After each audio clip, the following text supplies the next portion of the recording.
DSU students throughout the years have spent a lot of time building up a strong club culture on campus. And part of that culture are really hyper-focused clubs, not just on computers in general, but offensive security, defensive security, competing in capture the flags, artificial intelligence, whatever it may be. There's a specific club for all of those areas. CTF competitions, they're called capture the flag, where in the cybersecurity industry, you're given vulnerable systems which have flags in them that you have to go and find. And so I'm trying to get that information, and I'm pretty sure I'm on the right thing, but it keeps giving me the wrong answer.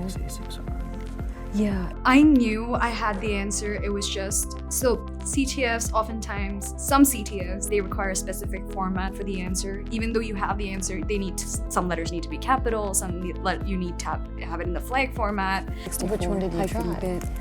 Right now I tried RV64GC, and then I tried RV332, which was perfectly the wrong answer, but I'm pretty sure I got the right answer. Can I have one more try? RV64, but without the GC. And my team was just like, maybe don't try it, but I'm like, no, I know I can do this, and I know I've got the answer, just got the format wrong. Got it. Oh my word. It was risk.